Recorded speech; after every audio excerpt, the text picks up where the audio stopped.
I dreamed of the perfect cruise with my daughter and her husband, ocean waves, laughter, family harmony. But halfway through the trip, the captain came up to me and whispered, "Leave this ship at any cost. Your son-in-law is planning." I thought, he's crazy. But he came back, his eyes full of horror. "Please, I beg you." You won't believe what happened 30 minutes later. Before we continue, please subscribe to the channel and write in the comments what time it is where you are now. The house smelled like wood smoke and old coffee when I walked through the front door that Wednesday evening. My joints ached from 2 hours sitting on metal chairs at the Veterans Hall, listening to Davidson ramble about budget allocations for next year's equipment purchases. I dropped my keys in the ceramic bowl Alma made in high school, back when she still smiled at me, and shrugged off my jacket. That's when I noticed the light. My study door stood half open, warm yellow, spilling into the hallway. I never left lights burning. 36 years inspecting fire hazards taught you habits that stuck. I moved down the corridor, sock feet silent on hardwood, my pulse ticking faster with each step. Leonard sat at my desk, not near it, not beside it. In my leather chair, the one I'd owned since 1987, spine straight like he'd bought the furniture himself. Financial documents covered the desk surface. Bank statements, investment summaries, the property deed. My private papers, pulled from the locked drawer I knew I'd secured that morning. He looked up without surprise, without guilt. "You spend too much on nonsense," he said, tapping the statement with his index finger. "Time to share with family, this house, those savings." My throat tightened. Get out of my study. Alma deserves security. We deserve security. He leaned back in my chair, making the leather creak. "You're sitting on assets while we struggle." "This is my house, Leonard." I stepped forward and reached for the deed, my hand crossing into his space. His movement was fast. Too fast for someone who'd seemed relaxed. He surged from the chair, grabbed my right wrist, and twisted. The pain hit like electricity. I tried to pull back, but his other hand clamped my forearm, wrenching it in directions arms don't bend. Something inside made a sound, wet branch snapping under boot weight, and the strength left my legs. I hit the floor hard. The impact rattled my teeth, sent my glasses skittering under the bookcase. My arm was wrong, angle impossible. Pain radiating from elbow to fingertips in waves that made my vision spark. "Dad?"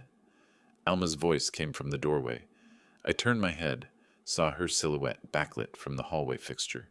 She wore her purple bathrobe, the one Leonard bought her last Christmas.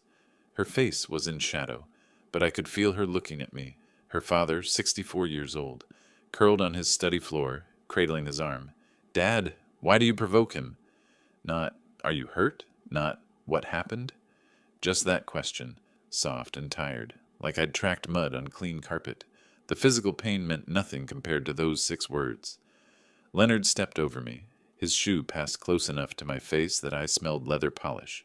He paused in the doorway beside Alma, looked down at me one final time. "Now you'll know your place, old man." His footsteps retreated. Alma's followed. A door closed somewhere in the house. Their bedroom, probably. Then silence, thick and complete, broken only by my breathing and the creak of the house settling. I lay there on the carpet I'd steam cleaned last month, my right arm screaming, and stared at the ceiling. The overhead light fixture needed dusting. I'd noticed it Tuesday and forgotten to grab the stepladder. Funny what you think about when your world cracks open. But underneath the pain, underneath the shock, something else was growing. Something cold and patient. I'd spent 36 years investigating fire scenes, learning how small things, frayed wires, oily rags, careless cigarettes could destroy everything. I understood cause and effect. I understood evidence. I understood that some situations required immediate action, while others demanded careful planning.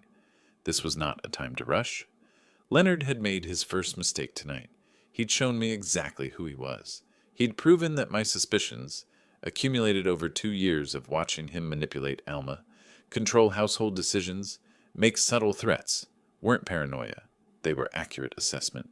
My arm throbbed with each heartbeat. I didn't call out, didn't cry for help. What would be the point?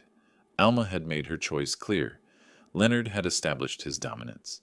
They expected me to accept this new reality, to understand my diminished status in my own home. Instead, I lay still and let my mind work. Fire investigation taught you to read a scene, to separate accident from arson. The burn patterns told stories. The evidence revealed intent. You learned patience, documentation, systematic evidence gathering. You learned that the truth, properly assembled, became undeniable. Leonard thought breaking my arm would break my will. He was wrong. I'd built cases against arsonists who thought they were clever, who believed they'd planned perfectly. I'd sat in courtrooms and watched their confidence crumble under the weight of documented facts. I knew how to build something that couldn't be ignored or explained away. The pain in my arm was real, immediate, demanding, but it was also evidence, the first piece in what would become Leonard's undoing. I finally pushed myself to sitting position, using my left hand against the floor, my right arm cradled against my chest. The room swam briefly, then steadied. My phone was in my jacket pocket, hanging in the entryway. I had to get there, had to make the call, not to Alma, not to Leonard. I stood slowly, carefully, every movement sending fresh pain through my arm. The house remained quiet. No footsteps, no voices. They'd gone to bed as if nothing significant had occurred, as if they hadn't left me bleeding on the study floor. Actually, I wasn't bleeding, just broken. There's a difference, and it matters. The jacket hung where I'd left it, my phone a rectangular weight in the pocket. I pulled it out left-handed, thumb fumbling across the screen. The numbers glowed too bright in the dark hallway. 911. Simple. I'd made the call dozens of times in my career, usually reporting fire code violations, sometimes actual emergencies. Never for myself. The operator's voice was professional, measured. I gave my address, described my injury without drama. Broken arm, need ambulance. She asked if I was safe, if the person who hurt me was still present. I looked toward the closed bedroom door at the hallway's end. I'm safe, I said. It wasn't entirely true, but it was accurate enough. The ambulance took 11 minutes. I stood outside despite the November cold, arm cradled, breath fogging. I didn't want the paramedics ringing the doorbell, waking Leonard and Alma, creating a scene.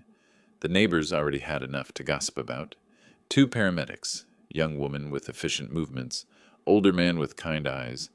They stabilized my arm, asked careful questions. The woman's gaze flicked to my face, then the house, then back to my face. She knew. People who work emergency medicine develop instincts about these situations. Anyone else home? She asked. My daughter and son-in-law. They're asleep. She didn't comment, but something shifted in her expression. The older paramedic wrapped my arm with careful gentleness, more than necessary for standard injury protocol. The hospital emergency room smelled like antiseptic and old coffee. Different coffee than home, institutional rather than domestic. Fluorescent lights bleached everything colorless.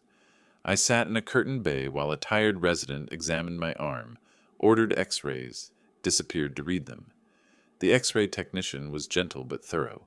The images appeared on a screen, my bones rendered in black and white, the fracture line clear even to my untrained eye. The radial bone, clean break, displacement visible. The resident returned with an older physician, gray-haired woman with reading glasses hanging from a chain. She studied the x-rays silently, then studied me. Radial fracture, she said.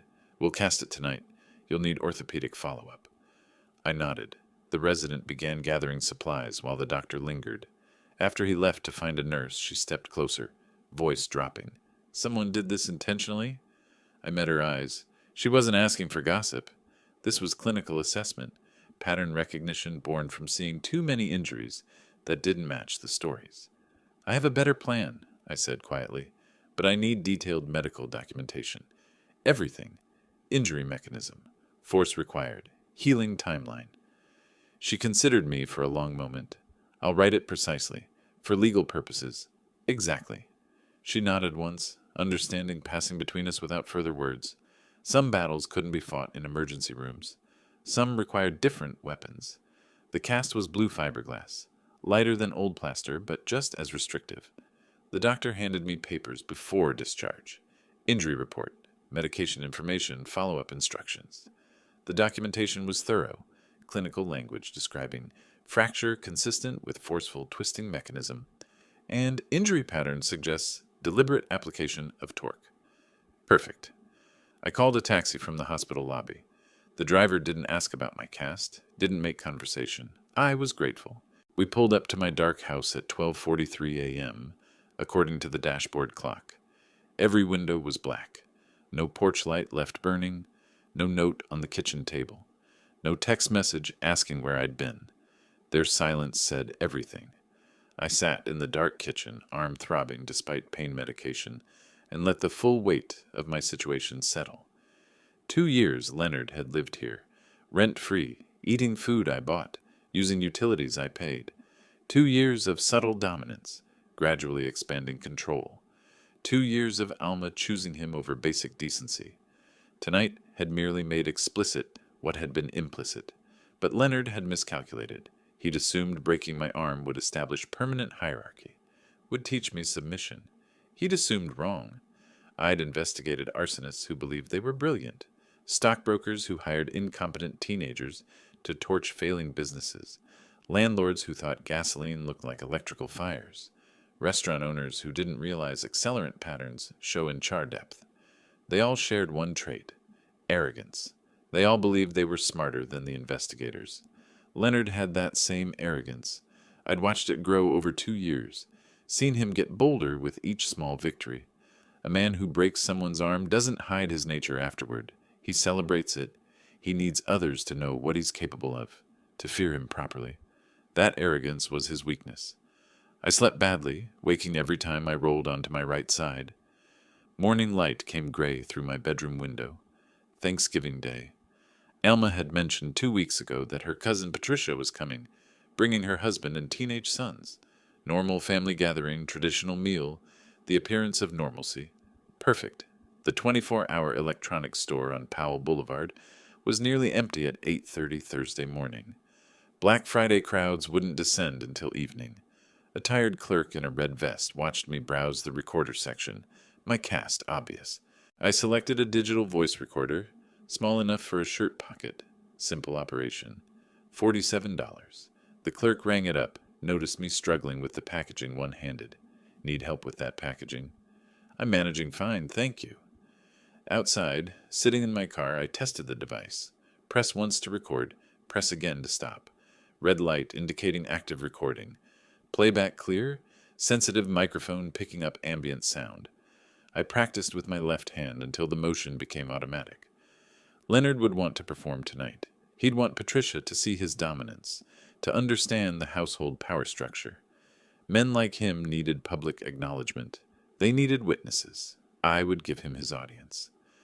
Back home, I heard voices from the kitchen, Alma's light tone, Leonard's deeper rumble, normal Thanksgiving preparation sounds, the television playing parade coverage, the scent of turkey starting to roast. I went to my bedroom and practiced with the recorder, positioning it in my shirt pocket, activating it smoothly with my left hand. The motion had to be natural, unnoticeable. I recorded myself talking, played it back. Clear audio. Excellent. The doorbell rang at 3:15. Patricia's voice carried from the entryway, cheerful greetings exchanged. I stayed in my room, the recorder ready in my pocket, my fingers resting against the button. I took one slow breath, then another. Leonard had taught me an important lesson last night. Sometimes situations require more than principles and patience. Sometimes they require strategy. I stood, straightened my shirt over the recorder, and turned toward my bedroom door. Time to let Leonard perform. The voices carried through my bedroom door. Patricia's laugh, higher pitched than I remembered, mixing with deeper masculine tones I didn't recognize. Alma's dental colleagues, probably. She'd mentioned inviting them. The front door opened and closed twice more. Robert from next door, his familiar greeting rumble. The house filled with normal Thanksgiving sounds. Coats being hung, dishes clattering, the oven timer chiming. I sat on my bed edge, right arm throbbing despite medication, and pressed the recorder button with my left thumb. The red light blinked once. Recording. I slipped it back into my shirt pocket, positioned so the microphone faced outward. My hand felt the small rectangular weight there, reassuring, Leonard's voice rose above the others, playing host. Put that anywhere. Just make yourself comfortable. The clink of glassware. He was drinking already. Better. I waited. Let them settle. Let the wine flow. Let Leonard's confidence build. The dining room filled gradually. Chairs scraping, conversations overlapping, Alma directing people to seats. Through the wall, I heard silverware being arranged, serving dishes placed, traditional Thanksgiving setup, turkey at the table's center, side dishes radiating outward. Leonard at the head, no doubt. My head, until yesterday. I stood slowly, testing my balance. The pain medication made everything slightly distant, wrapped in cotton. I walked to the door, listened to the rhythm of conversation. They were seated now, passing food, the initial bustle settling into mealtime flow. Time. I opened the door and walked down the hallway.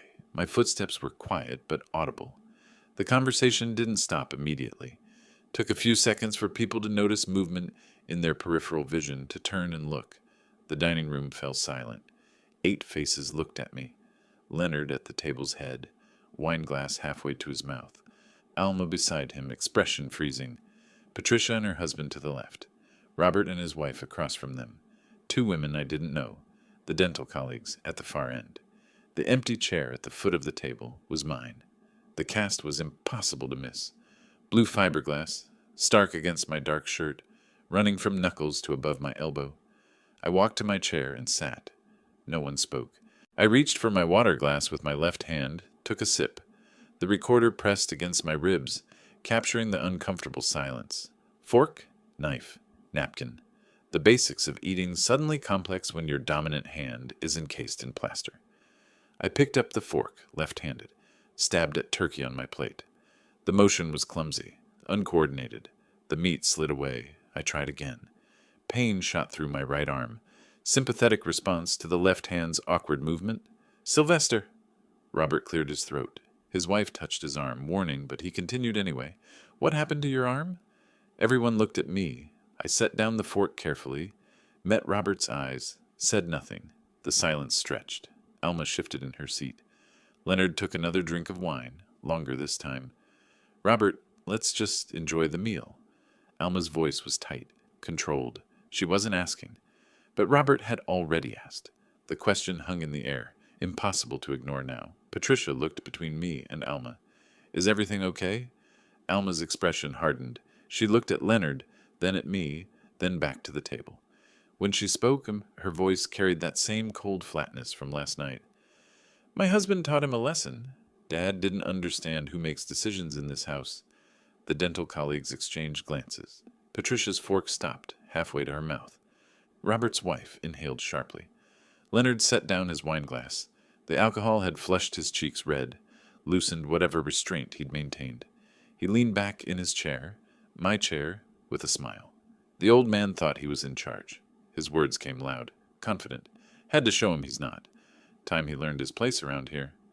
Patricia started to respond, but Leonard cut her off with a raised hand. "Don't start with me about respect. This is my house now. He lives here because we let him." Robert stood halfway. "Leonard, that's what?" Leonard's voice rose. "The truth? Yeah, it is. Broke his arm good. Maybe now he'll think twice before getting in my face." The recorder caught every syllable, every boastful word, every arrogant declaration. I remained perfectly still, barely breathing, letting Leonard perform. One of the dental colleagues whispered something to the other. Both looked away, then at Alma, then at their plates. The woman's knuckles were white around her fork handle. "You all looking at me like I'm the problem here?" Leonard gestured with his wineglass, sloshing liquid. "Man's got to establish order in his own home. That's all this was. Order." I said nothing, just watched, calculated. 10 minutes had passed since Leonard started talking. Maybe 12. The doorbell rang. Sharp. Official. Not the casual ring of arriving guests. Everyone froze. Leonard's smile didn't fade immediately. Took him a moment to register the sound, to process its implications. Then confusion crossed his face, replaced quickly by irritation. "Who's that?" He pushed back his chair, stood. "We expecting anyone else?" Alma shook her head, uncertain. The doorbell rang again, insistent. Leonard walked toward the front door, steps heavy. I heard the deadbolt turn, the door open. Yes? A woman's voice, professional and clear. Leonard Harper, I'm Detective Carolina West, Portland Police. We need to speak with you. The temperature in the dining room dropped 20 degrees. Leonard's voice carried from the entryway, confusion giving way to defensive aggression. What's this about? May we come inside? A pause. Then footsteps, multiple sets, moving toward the dining room. Leonard appeared first, face tight, but still trying to project control. Behind him came Detective West, mid-40s with steel-gray eyes, and a uniformed officer carrying a tablet. The detective's gaze swept the table, landed on me, specifically on my cast. Recognition flickered across her expression. I stood. The movement hurt, sent fresh pain radiating from elbow to shoulder, but I kept my face neutral. The detective stepped closer. Mr. Gibson? I nodded. She looked at the assembled guests, then back to Leonard. Professional courtesy, establishing hierarchy without words. I reached into my shirt pocket with my left hand, pulled out the recorder. With my other hand, awkward, painful, I lifted the medical folder I'd positioned on the side table hours ago. Everything is here. I extended both toward her. The injury report and his confession. Detective West took the folder first, opened it, scanned the discharge papers. Her partner moved closer to read over her shoulder. The diagnosis was clear, professionally documented.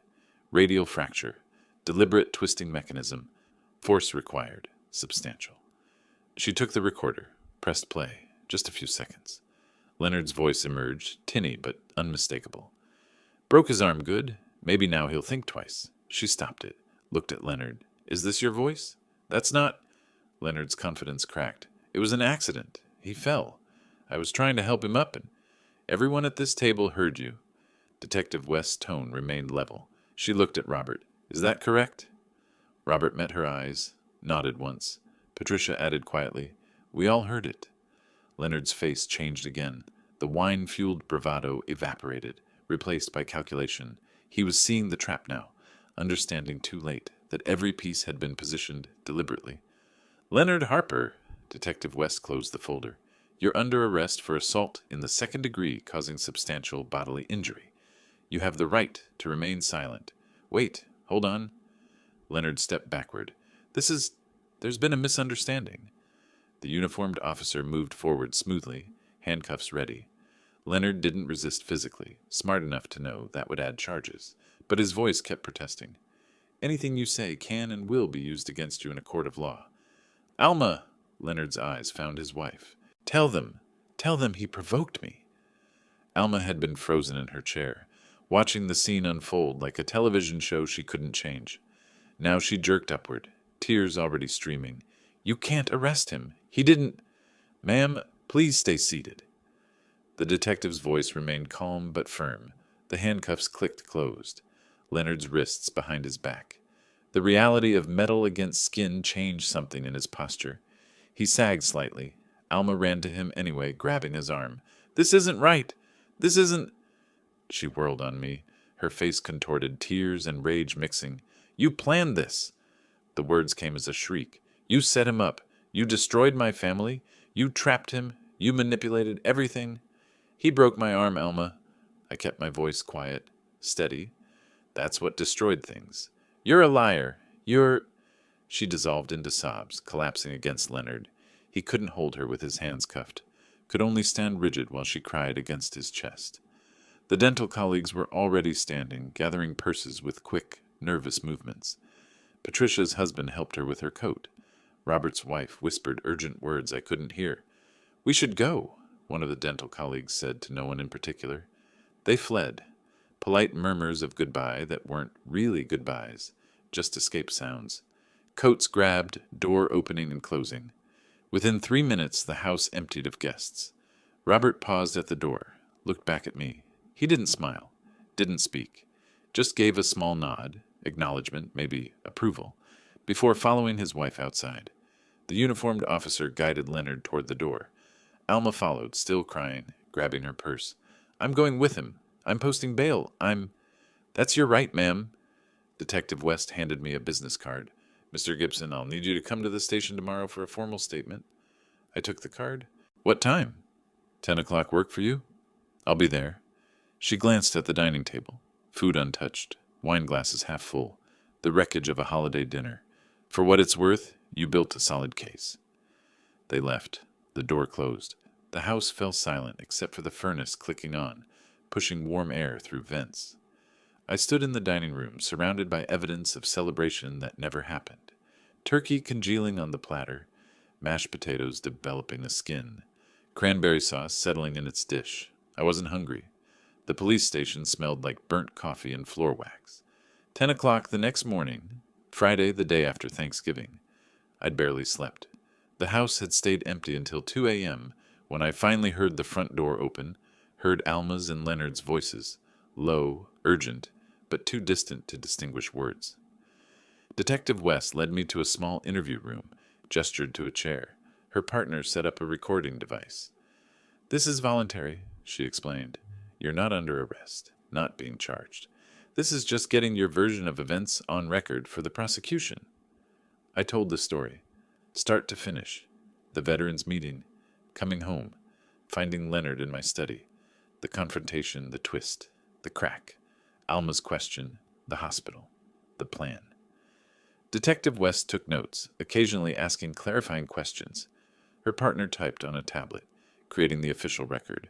"The injury is documented," I concluded. "The confession is recorded. Multiple witnesses. It's a strong case." She flipped back through her notes. "The bail was set at $15,000. Your daughter posted it this morning." My chest tightened. "From where?" "Joint account, according to the bail bondsman. Her name and Leonard's both on it. The account I'd helped them open 3 years ago when Leonard started working at the dealership. When Alma said they needed to combine finances. When I'd co-signed because Alma asked. He's back home?" The question came out flatter than I intended. "Released around 9 this morning, pending trial." She paused.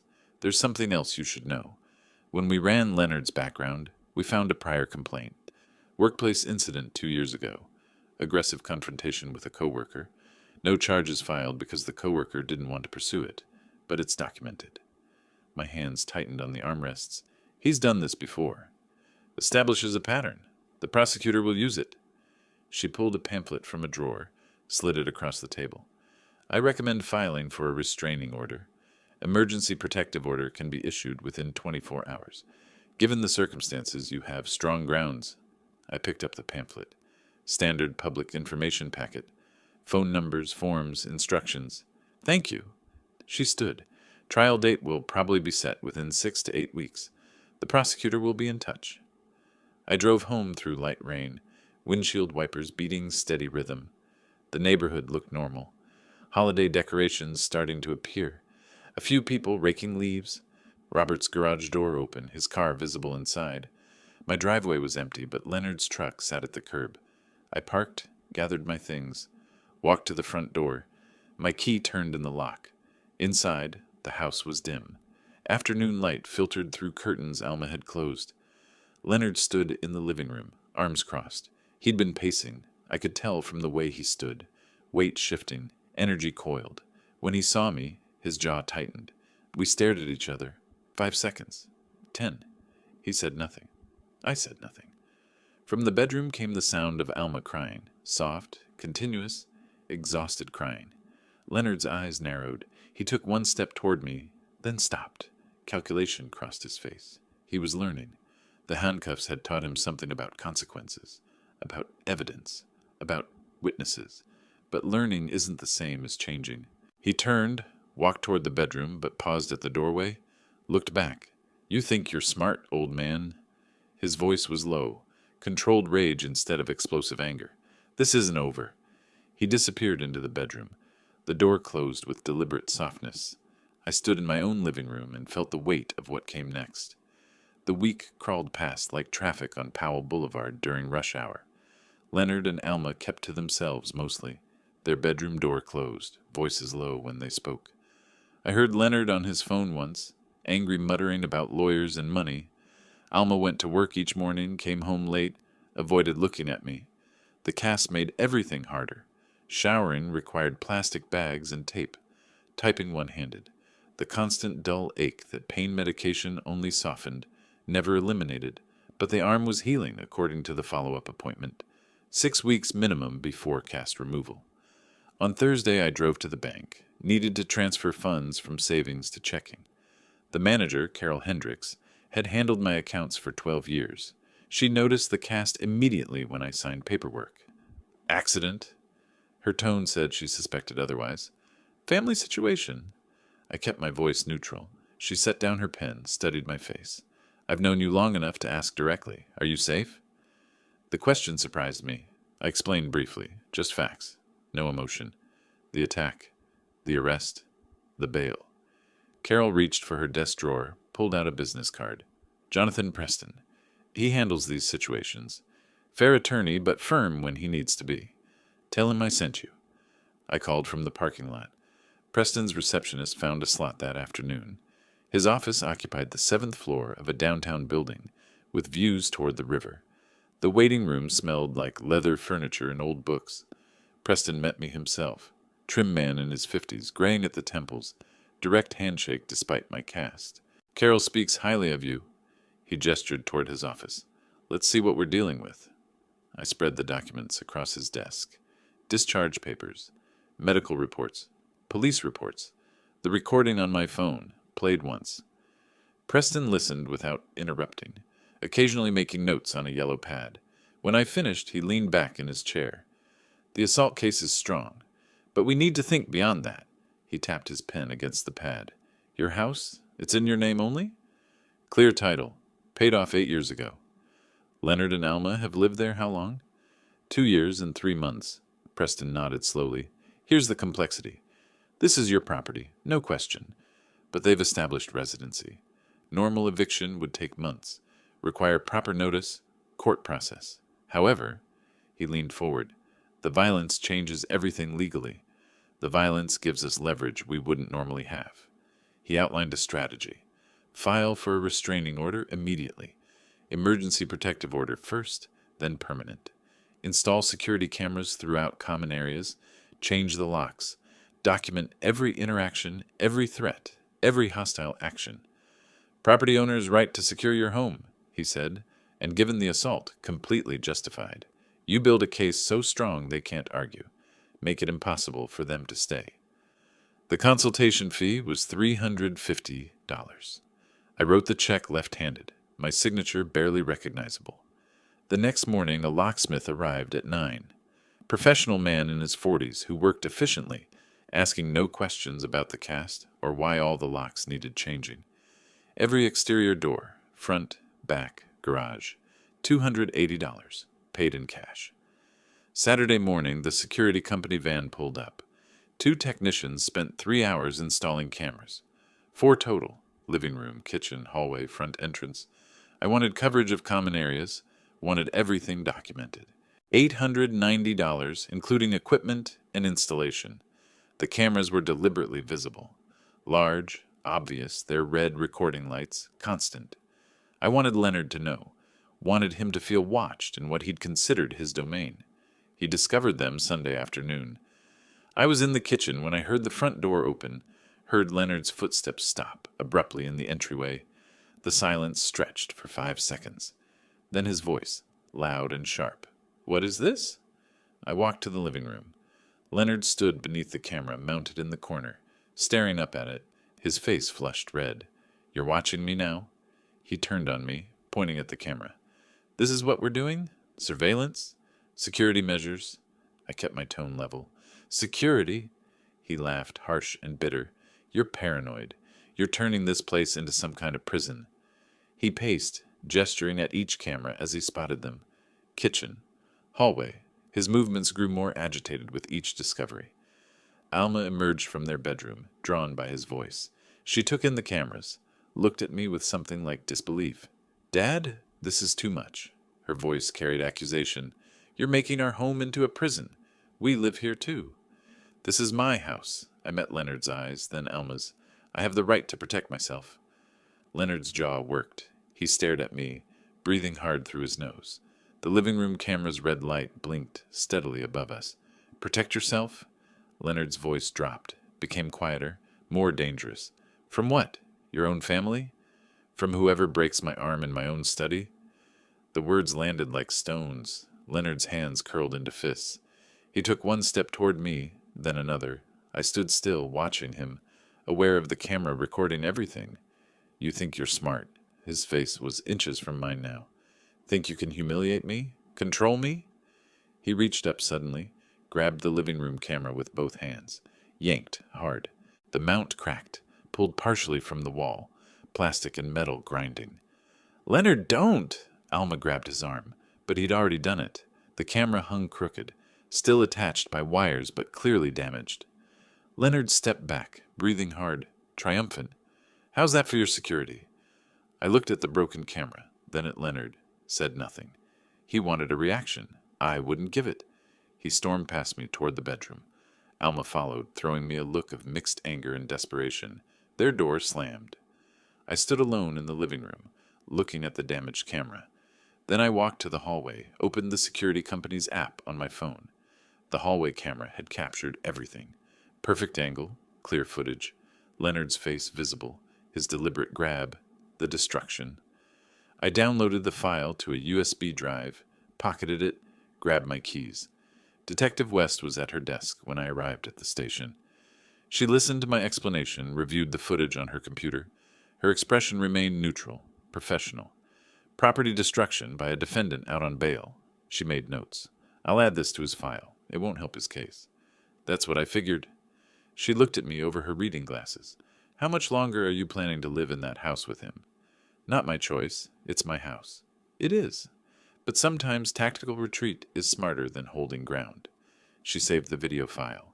The restraining order hearing is in 3 weeks. Until then, be careful. I drove home as evening dimmed into night. The house lights were on when I pulled into the driveway. Inside, I could hear the television playing, hear Alma's voice saying something I couldn't distinguish. I sat in my car for a moment, engine ticking as it cooled. The walls were closing in on Leonard. He knew it. That's what made him dangerous. January arrived with rain and official documents. The envelope came certified mail, required my signature. Inside, legal filings bearing the header, Marcus Brennan, attorney at law. Leonard and Alma had hired a lawyer. I read the documents at my kitchen table, coffee growing cold beside me. Their version of events was barely recognizable. According to Brennan's filing, I'd created a hostile and psychologically abusive environment for months. The broken arm resulted from an accident during a heated argument I provoked.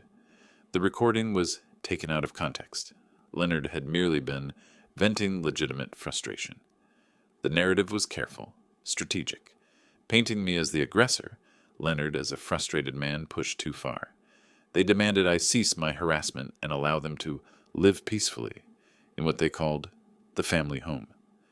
I called Preston. He read the filing over the phone while I waited.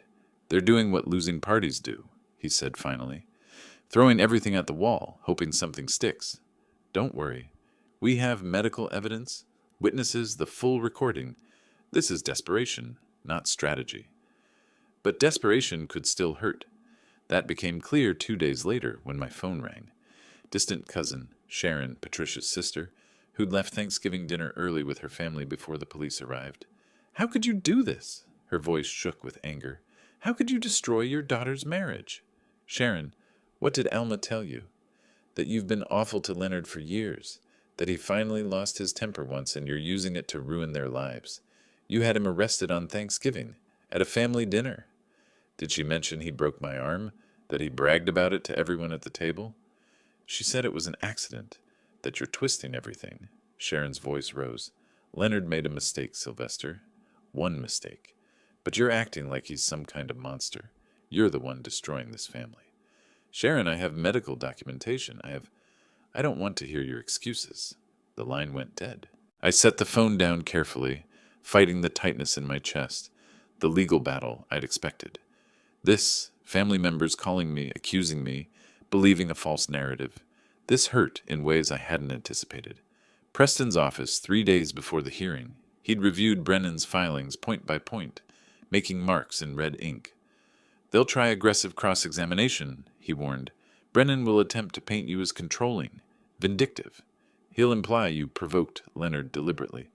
Don't let him rattle you. I won't. Medical evidence counters their accident claim. The recording has full context. We'll play the whole thing if necessary. Your witnesses from Thanksgiving will testify if we need them." He closed the folder. "Expect it to be unpleasant. Expect them to attack your character. But expect to win." The hearing was scheduled for Monday, 10 a.m., Multnomah County Courthouse. The building loomed against gray January sky, all concrete and glass. I arrived with Preston at 9:40. We went through security, metal detectors, and bag checks. Took the elevator to the 4th floor. Leonard and Alma sat on a bench outside the courtroom with Marcus Brennan between them. Brennan was younger than Preston, early 40s maybe, expensive suit.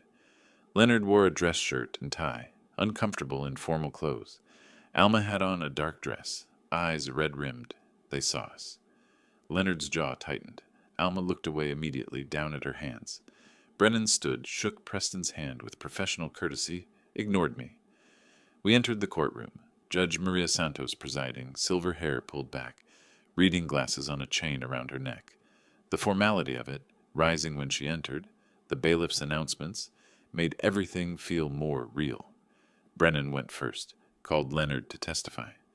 Leonard described months of my supposed psychological abuse, little criticisms, constant judgment, making him feel unwelcome in his own home. The night of the argument, he claimed I'd grabbed his arm first, and in the struggle, mine was injured. Then Brennan turned to me. "Mr. Gibson, isn't it true you resented your daughter's marriage?" I kept my voice steady. "No. You wanted them out of the house?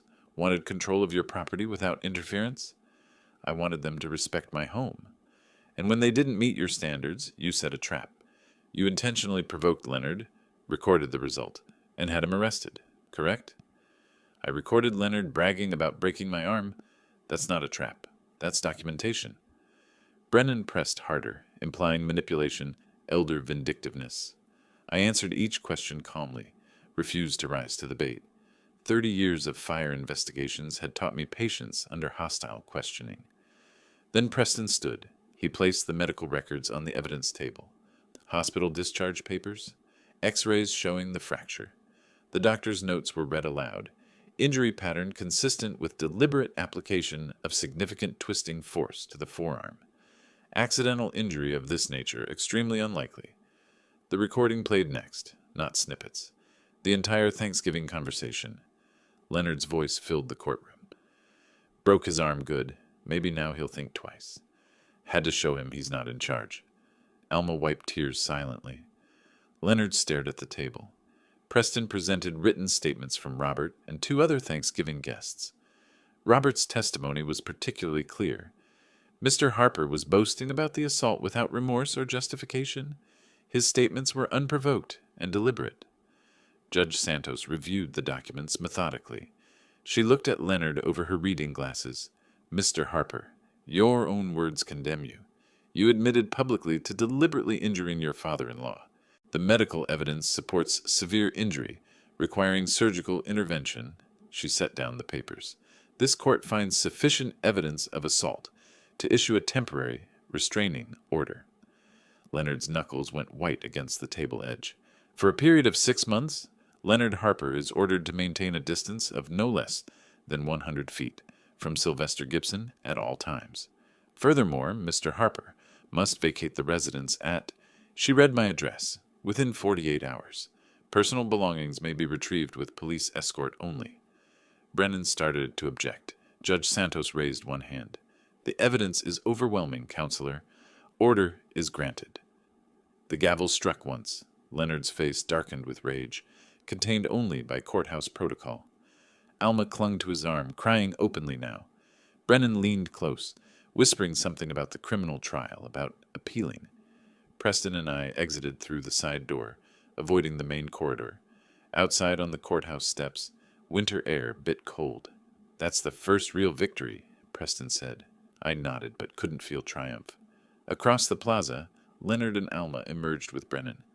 Leonard stopped, looked directly at me across the distance, pure hatred in his eyes. He pulled out his phone, started dialing, even as Alma tried to speak to him. 48 hours to pack. This was going to be ugly. 48 hours. That's what the court order gave Leonard to vacate my house. He took every minute of them, waiting until Wednesday afternoon, with 2 police officers standing on my porch, before finally gathering his belongings into garbage bags and cardboard boxes. I watched from the living room window as he loaded his truck.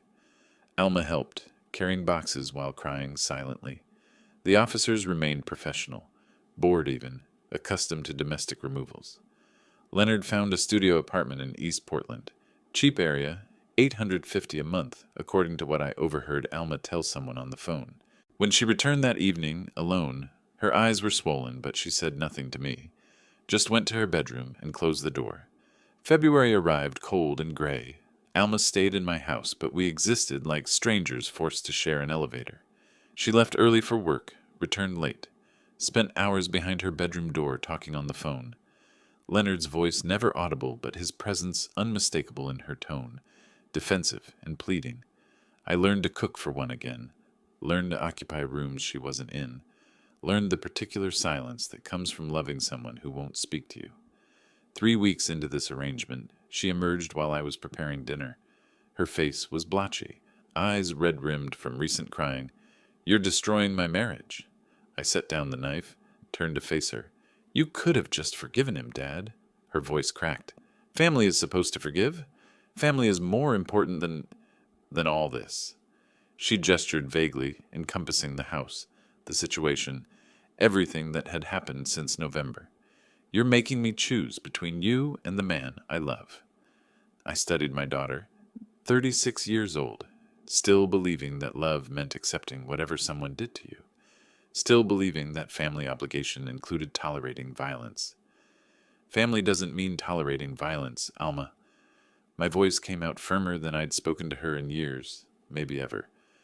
"I loved you and always supported you, but that doesn't mean I let your husband break my bones in my own home." I held up my arm, the cast finally removed 2 weeks ago, the limb still weak but healing. "This happened in my study, in the house I've lived in for 30 years, and he bragged about it." Alma's face crumpled. "He made a mistake. People make mistakes. People who make mistakes show remorse. They apologize. They don't destroy property and threaten more violence." I kept my voice level, not angry but absolutely clear. What Leonard did wasn't a mistake. It was a choice. She stood there, tears streaming, wanting me to take it back, to be the father who always accommodated, who always smoothed things over, who always chose peace over principle. That father had ended on a study floor with a broken arm. Alma turned and fled to her bedroom. The door slammed hard enough to rattle the frame. I returned to cooking dinner I no longer wanted to eat. The pattern continued. Alma left the house frequently. Errands, meeting a coworker, dentist appointment, each excuse transparent. She was seeing Leonard. The restraining order forbade him from approaching me, not from seeing her.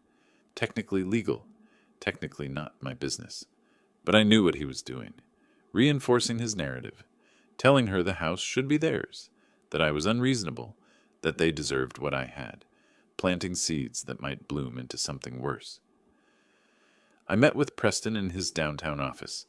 The criminal trial was scheduled for April, 2 months away, but we had other complications. "Evicting Alma is going to be difficult," Preston said, reviewing notes on his yellow pad. "She's your daughter. She hasn't committed any violence. She has established residency. Court won't force an adult child from a parent's home without extreme circumstances. So she can stay indefinitely, even if she's hostile." "Legally, yes, unless she violates lease terms. But you don't have a lease with her. You'd need to establish formal tenancy, serve proper notice, go through eviction court. Months. Thousands in legal fees." He looked at me over his reading glasses. "Is that what you want?" I drove home through rain, windshield wipers beating steady rhythm. The house felt too large when I entered, too empty despite Alma's presence somewhere within it. I couldn't force her out, couldn't afford a lengthy legal battle with my own daughter, couldn't live indefinitely in this hostile limbo, but I could set terms. I spent the evening drafting a simple agreement on my computer, printed it the next morning on plain paper, nothing fancy or legal looking, just clear conditions. That evening I found Alma in the kitchen making tea. "We need to discuss your continued residency here." She looked at me, warily. "What do you mean?" I handed her the paper. She read while her tea bag steeped, forgotten. The terms were straightforward. $400 monthly toward utilities and household expenses. Absolute prohibition on Leonard entering the property. Violation of either term would trigger formal eviction proceedings. You're charging me rent? Her voice rose. In my own home? This is my home. I kept my tone even. These are the terms if you want to stay. You're an adult. You have a job. Contributing to household expenses is reasonable. $400. I can barely. She stopped, realizing she'd nearly admitted something, that her money was going elsewhere. To Leonard. That's the amount. Take it or find another arrangement. She stared at the paper, jaw working. I could see the calculation happening. Leonard's studio was too small for both of them, too expensive to maintain separately. Her salary alone wouldn't cover a decent apartment quickly. She'd need first month, last month, deposit. Time to save. She was trapped and knew it. This isn't fair, Dad. Neither was having my arm broken. She grabbed a pen from the counter, signed with shaking hand, didn't look at me, took her tea and the paper, and retreated. Later that night, lying in bed, I heard her voice through the wall, muffled but urgent. He's making me pay rent. No, I signed it. I had no choice. We'll figure something out. Silence while Leonard responded. I know. I'm trying. Her voice cracked on the last word. I lay in the dark, listening to my daughter conspire against me with the man who'd attacked me, and wondered how far Leonard's desperation would push them both.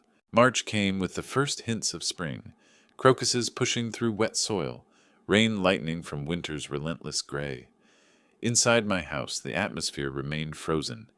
Alma made her first $400 payment on the 1st of March. She handed me cash, 400s, crisp from an ATM, with an expression like I'd demanded her kidney. Thank you, I said. She didn't respond, just turned and left for work. I knew the money hurt her. Dental office administrators in Portland made decent money, 45, maybe 50,000, but not enough to comfortably pay me, help Leonard, and cover her own expenses. I'd seen her leaving earlier in the mornings lately, coming home after dark, extra hours, chasing money that vanished as fast as she earned it. The exhaustion showed in her movements, the slight tremor in her hands when she poured coffee, the way she'd forget what she was doing mid-task. 2 weeks into March, she visited Leonard's apartment. I knew because she mentioned it to someone on the phone, thought I wasn't listening. When she returned home that evening, her face was tight, drawn. That night, the walls betrayed secrets. I was reading in the living room when Leonard's voice erupted from Alma's bedroom. Not words exactly, just volume and fury penetrating plaster and insulation. He was yelling at her, the anger unmistakable, even without distinguishing syllables. Alma's voice responded, quieter, defensive. Leonard's rose higher. The tirade continued for several minutes. I sat frozen, book forgotten, listening to my daughter take verbal abuse from the man she'd chosen over me. Then silence, sudden and complete. I heard Alma's muffled crying through the wall. I didn't knock on her door, didn't intrude, just sat with the knowledge that Leonard's true nature was finally revealing itself to her, and hoped she was paying attention. The next morning, Alma appeared at breakfast. Unusual, she'd been avoiding shared meals for weeks. She sat at the kitchen table while I made coffee. Saying nothing, I poured her a cup, set it in front of her. Still no words. Finally, quietly, almost inaudibly, Dad, maybe I made a mistake. Not, I was wrong. Not, you were right. Just maybe and mistake. The smallest crack in 2 years of absolute loyalty to Leonard. But it was something. I walked to my daughter, wrapped my arm around her shoulders. My right arm finally healed enough for gentle embraces. She tensed, then collapsed against me, crying, I don't want you to suffer, sweetheart. I kept my voice soft. I just want both of us to be respected. No lecture, no vindication speech. Just love without condition, support without requiring submission. She cried harder, but didn't pull away. That afternoon, I met Preston at his office. The criminal trial loomed 1 month away. Final preparations underway. My investigator pulled Leonard's financial records, Preston said, spreading papers across his desk. Standard background check for trial preparation. What we found is illuminating. He walked me through the documents.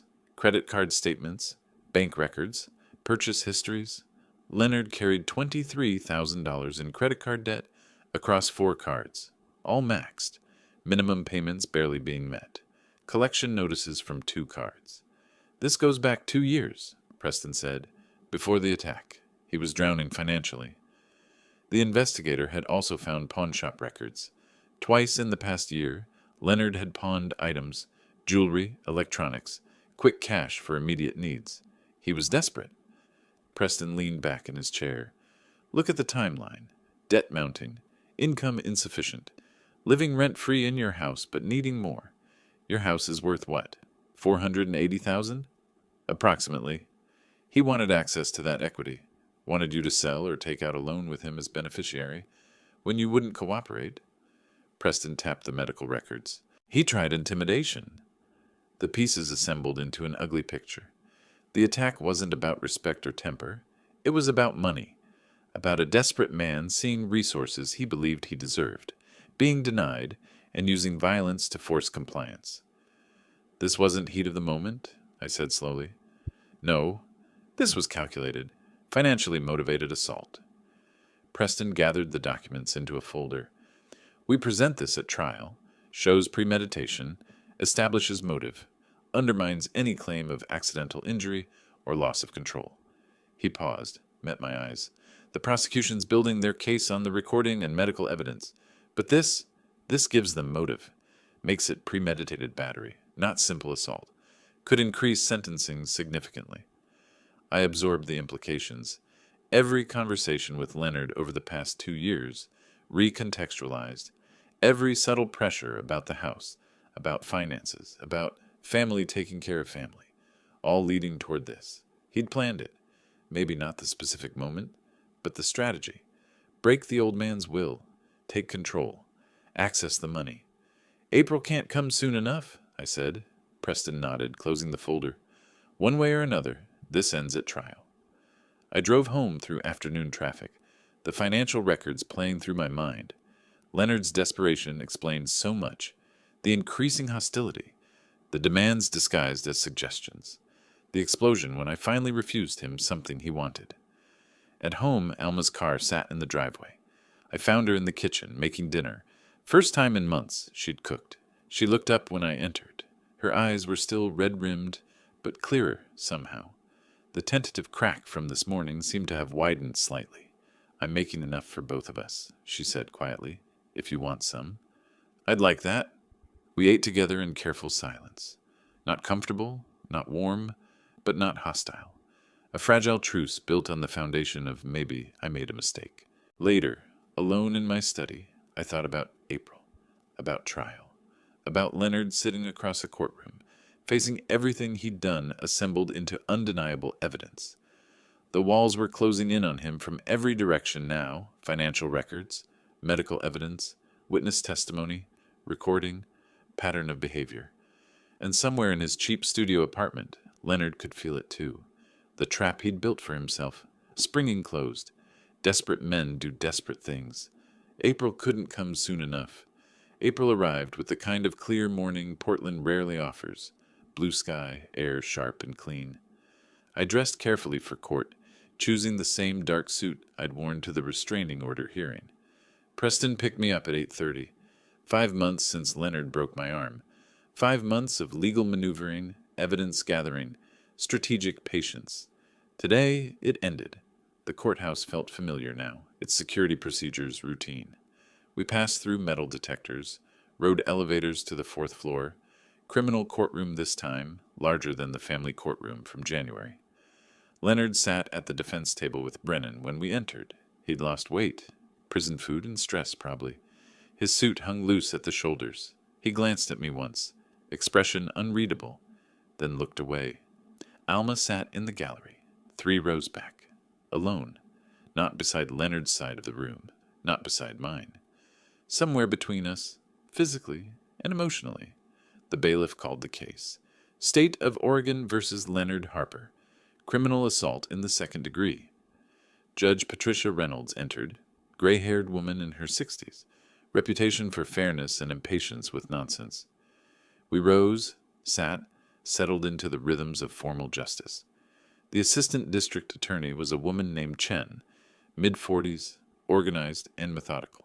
She opened with the medical evidence, my hospital records on a screen, x-rays showing the radial bone fracture, the displacement, the force required. The emergency room doctor's notes read aloud. Injury pattern consistent with deliberate application of significant twisting force. Accidental injury of this nature extremely unlikely. Then the recording. Leonard's voice filled the courtroom, tinny through speakers but unmistakable. The old man thought he was in charge, so I showed him he's not. Time he learned his place. Silence followed. The jury, 12 Portland residents doing their civic duty, sat frozen, absorbing the words. One woman's mouth tightened. A man in the back row shook his head slightly. Chen continued. Video footage of Leonard destroying the security camera. His face clear. His intent obvious. Pattern of aggressive behavior. Disregard for property. Contempt for boundaries. Then the witnesses. Robert testified first. Solid and clear. He was bragging about it. Proud. No remorse whatsoever. Said he'd taught his father-in-law a lesson. The 2 dental office colleagues followed. Both confirmed hearing Leonard's confession, both visibly uncomfortable recounting it. One woman's voice trembled slightly when asked if Leonard seemed sorry. No, he seemed satisfied. Patricia's sister, my distant cousin who'd called me angry in January, testified reluctantly. She'd left Thanksgiving early, but heard enough. Admitted Leonard had boasted about breaking my arm. Wouldn't meet my eyes when she stepped down. 7 witnesses total. Each one corroborating the recording, each one confirming Leonard's public pride in violence. Preston took the stand as expert witness for the prosecution, not my attorney now, just a professional, presenting financial analysis. He walked the jury through Leonard's debts, $23,000 in credit cards, pawn shop receipts, the timeline of mounting financial pressure, my house value, the clear financial motive. This wasn't a crime of passion, Preston said. This was calculated intimidation by a man desperate for access to substantial assets he couldn't otherwise obtain. Chen connected the pieces explicitly. Leonard Harper needed money. Sylvester Gibson owned a house worth nearly $500,000. When Mr. Gibson refused to provide financial access, Mr. Harper used violence to establish dominance and create compliance. Brennan objected. Judge Reynolds allowed the argument to stand. Leonard's defense was thin, had to be, given the evidence. Brennan argued family stress, momentary loss of control, request for counseling instead of incarceration. My client made a serious error in judgment during family conflict. He has no prior criminal record. Probation and mandatory counseling would serve justice while preserving his future. Judge Reynolds listened without expression. Then Chen called Alma. Leonard's head snapped up. He hadn't expected this. Thought she'd refuse. Or Brennan had assured him she wouldn't be called. His eyes locked on her as she walked to the witness stand. She wore a simple blue dress. No makeup beyond mascara. Her hands trembled when the bailiff swore her in. Ms. Gibson, what did you witness the evening of November 20th? Alma's voice was quiet but steady. I heard my father cry out. I went to his study and found him on the floor, holding his arm. Did the defendant make statements at the Thanksgiving dinner the following day? A pause. Leonard leaned forward slightly, jaw tight. Yes. Alma looked at the jury, not at Leonard. He said he taught my father his place, that he showed him who was in charge. Leonard half rose from his chair. Brennan grabbed his arm, pulled him down, whispered urgently.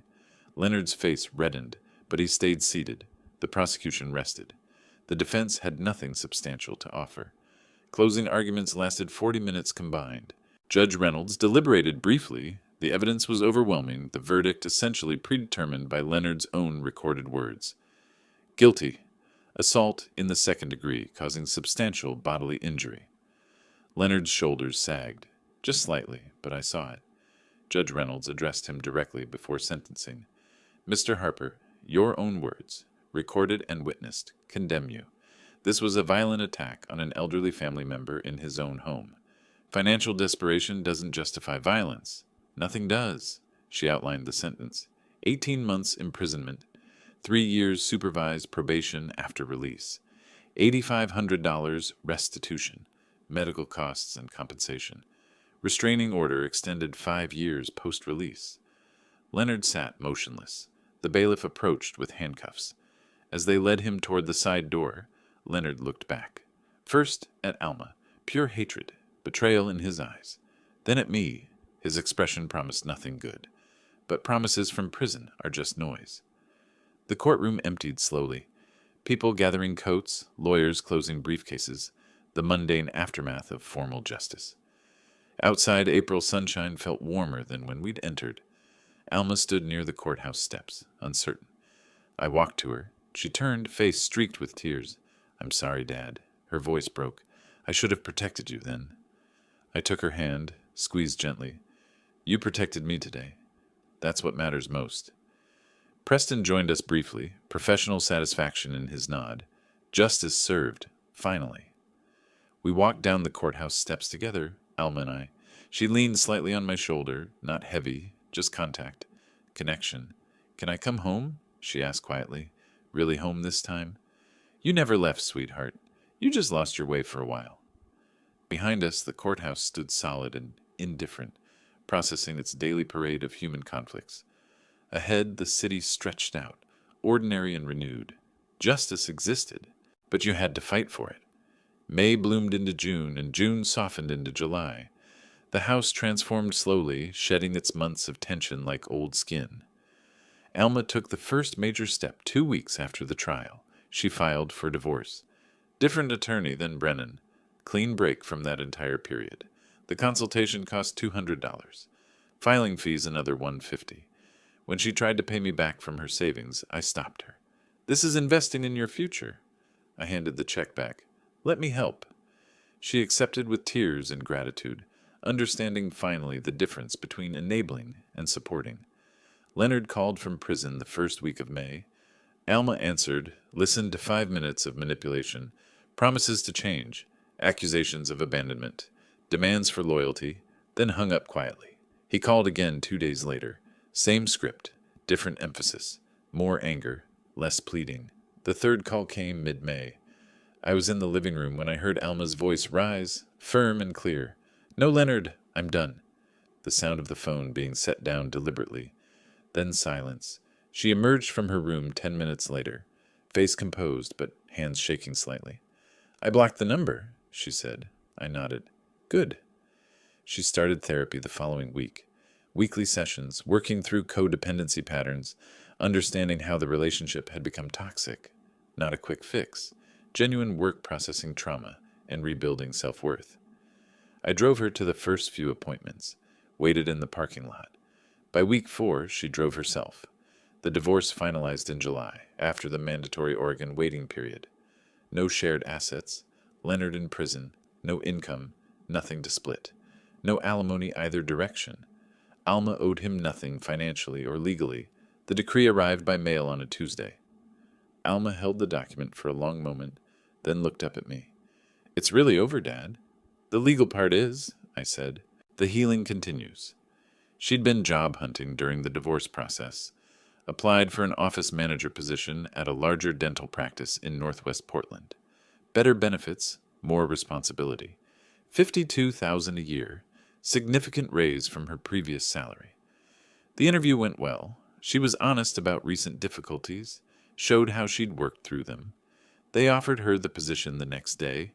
She started mid-July, came home after the first day energized, in ways I hadn't seen in years. I turned 65 in June.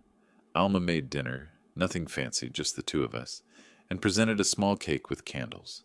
We ate on the back porch, talking easily about work and weather and ordinary things that felt precious after months of crisis. My arm had recovered to about 85% function, slight stiffness in cold weather, some weakness in grip strength, but functional. I'd returned to the weekly veterans meetings, picked up volunteering at the local senior center twice a week. I helped other elderly people understand their rights, recognize financial exploitation, know when to seek legal help. Use my own experience to educate, to protect others from what I'd survived. Alma and I no longer operated on the landlord-tenant agreement. She contributed to the household voluntarily. Groceries, cooking, minor repairs around the house. Not obligation. Participation in a shared home. We talked over breakfast most mornings, discussed our days, shared small frustrations and victories. The relationship rebuilt through daily moments rather than grand gestures. Sometimes we mentioned Leonard or the trial, but those conversations grew briefer, less charged. We were moving beyond it. On a warm July evening, Alma and I sat on the front porch in rocking chairs I'd brought up from the garage.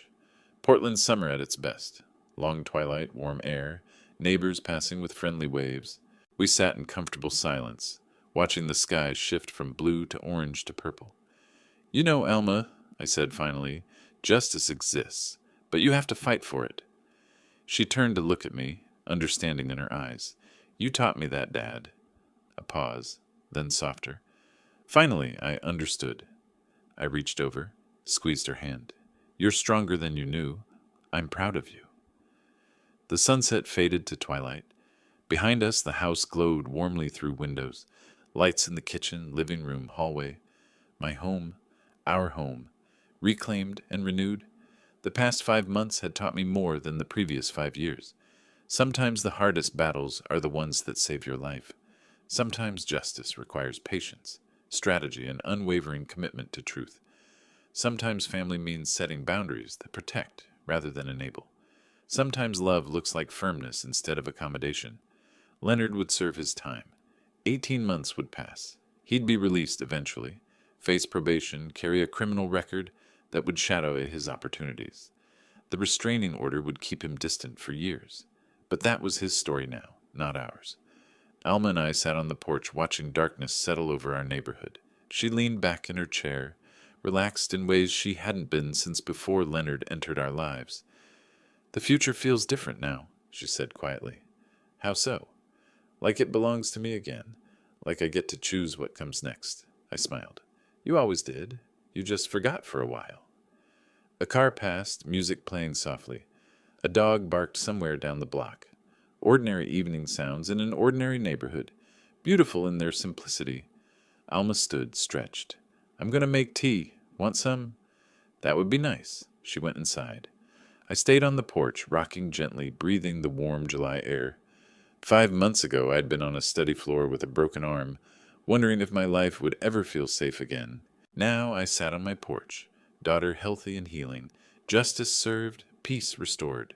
The arm still aches sometimes, the memories still surfaced, but both were fading, becoming part of my history rather than defining my present. Alma returned with 2 mugs of tea, handed me one, settled back into her chair.